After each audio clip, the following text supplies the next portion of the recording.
these false teachers will stand before a thrice holy God, and they will have to give an account for what they are doing.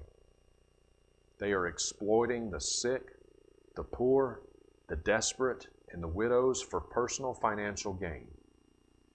And what's worse than that is that they distort the gospel of Jesus Christ. They bring reproach upon the gospel. And I'm going to say something that may shock some of you, but I mean what I'm about to say. The deepest, darkest, hottest part of hell is not going to be populated with people like Adolf Hitler and Saddam Hussein and Mussolini and Pol Pot. Oh, those guys are in hell. Make no mistake about it. They're in hell, to be sure. But I would submit to you that the deepest, darkest, hottest part of hell will be reserved for those people who had the most exposure to the truth and yet rejected it. And these people have a lot of exposure to a lot of truth. They've got the same Bible you and I've got. Let not many of you desire to become teachers, my brethren, knowing that we will incur a stricter judgment. The deepest, darkest, hottest part of hell will be reserved for people like Kenneth Copeland, Joel Osteen, Jesse Duplantis, because these are not Christians. They're not Christians. Sometimes people will criticize me and say, oh, Justin's just jealous because his ministry isn't as big as Kenneth Copeland's. Oh, if they only knew how far from the truth that is. I tremble for these people. I tremble for them. Watch this from Kenneth Copeland. And so I began to speak to my hair. It started turning gray. Well, I went to him about this, and I said, I don't care. It's scriptural to become gray-headed. But you said you're doing this because of the word of faith. So I'm going to talk to my hair. I started talking to it. It started becoming gray all around, and I said, no, I'm not having that. No. Stand there in the mirror and look at it and say, gray hair, bye. And it's gone.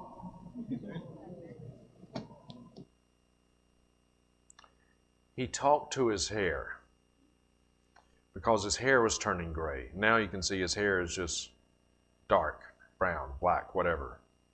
Kenneth Copeland is 86 years old.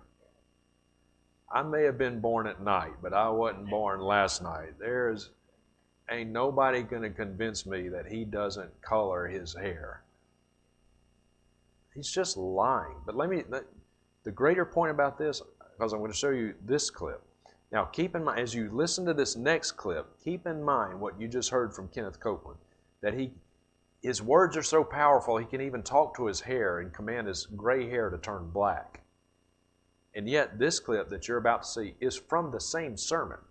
Literally, in the video, like 6 minutes after he said this, he said this.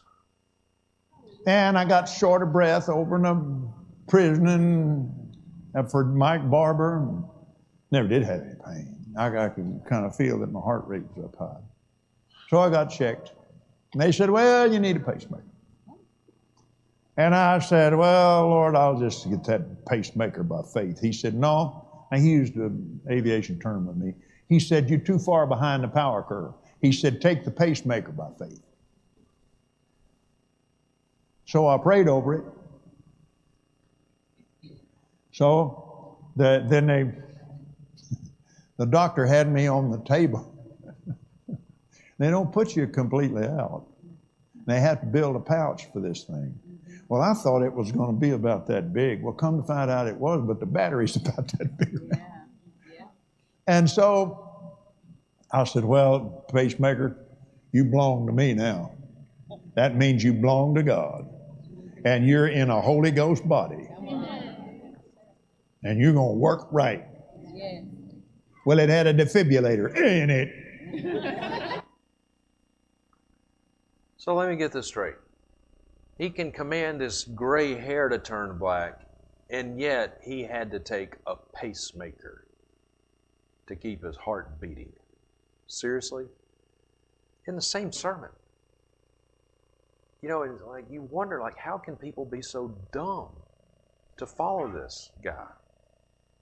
Remember, false teachers are in and of themselves part of God's judgment. They're part of God's judgment.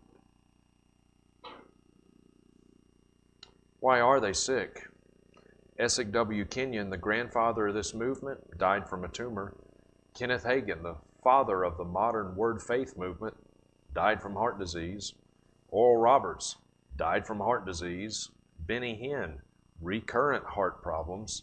Jan Crouch, co-founder and president of TBN, died of a stroke.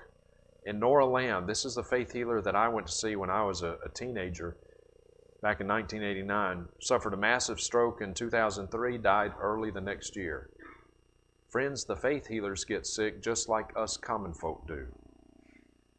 And if what the faith preachers preach doesn't work for them, it ought to be a clue to them. There just might be something wrong with what they're preaching. Frederick K.C. Price, another Word Faith preacher. Frederick K.C. Price died in 2021, summer of 2021. He died not with COVID, but he died from COVID. Marcus Lamb. Marcus Lamb was the president of Daystar, next to TBN, the largest Christian television network, Daystar. Summer of 2021, Marcus Lamb died not just with COVID, he died from COVID. Do you know what Marcus Lamb was doing just about 2 months before he died? And I have this on video, just haven't put it in my seminar yet. Marcus Lamb was doing a praise-a-thon.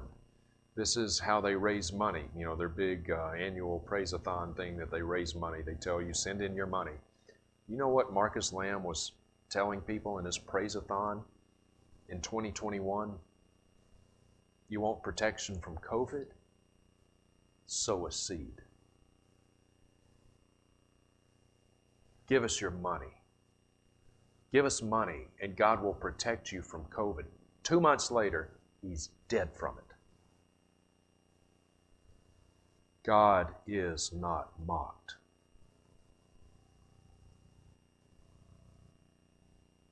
What they preach doesn't even work for them.